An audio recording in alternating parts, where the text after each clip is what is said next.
Hi, I'm Ryan Hennesy, the Communications Director here at SPUMC, and this is your Rooted Reflection for Thursday, March 4th.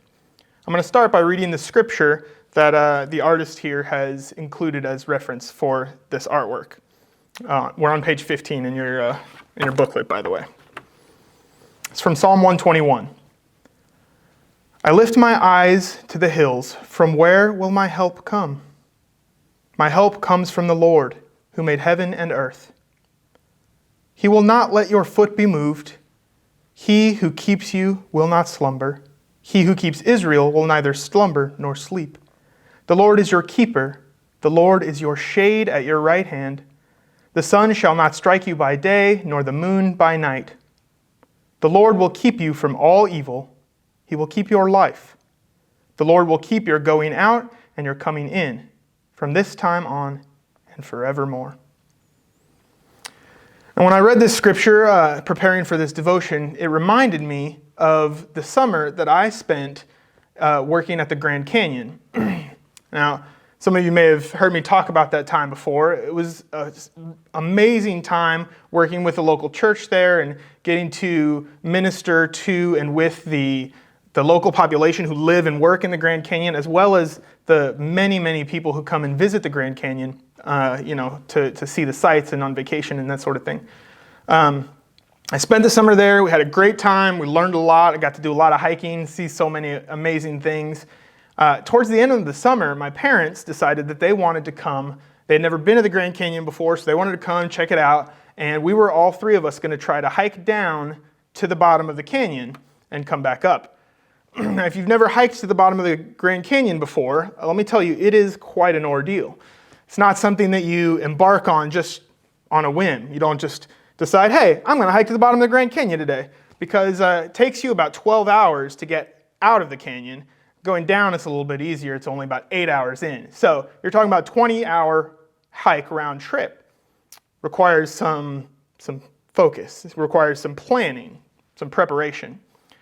So, but before my parents came, I sent them a list of the things that they would want to have with them on their hike. The day came for us to go on our hike down to the Grand Canyon, and we went through the checklist, and my dad decided that he wanted to, tweak the list a little bit. He thought maybe he had some ideas about things that he needed, and maybe the list was a little too extra. Maybe there was, some stuff on there he didn't need. So he just, instead of getting the flashlight that I recommended, decided he would bring one that he had lying around, among, some other things like that. So we hiked down to the bottom of the canyon. We ate a meal there. We got some rest. It was like 128 degrees in the bottom of the canyon at that time. We're talking early August. So rather than trying to sleep, we took a rest. We hydrated.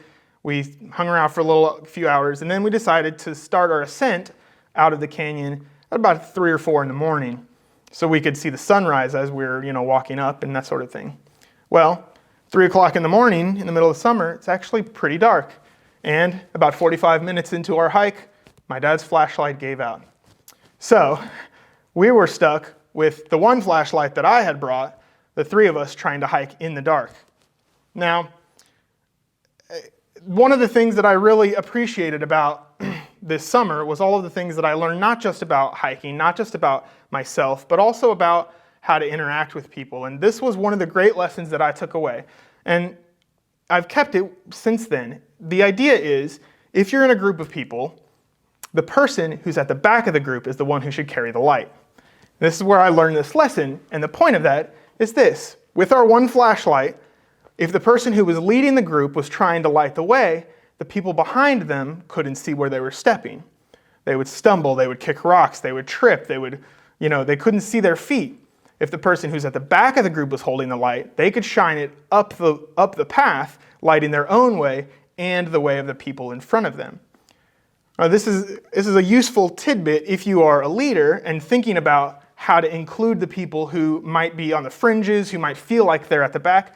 It also is useful if you feel like you're the person at the back of a group who may not be, included, may not have that much to offer. You should be the one who's holding the light and lighting the way for others, even if you're not the one who's deciding where to go and which steps to take.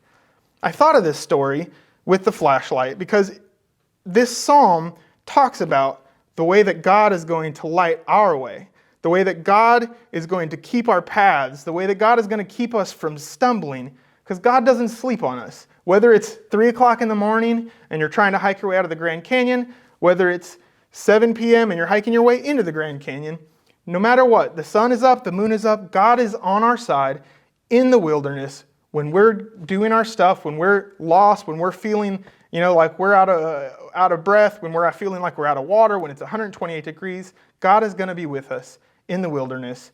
I hope you can take this art. You can read through the artist's description about what they were thinking when they made the art and how it can help us stay grounded in during this Lenten season. And I hope that this devotion was useful for you. God bless.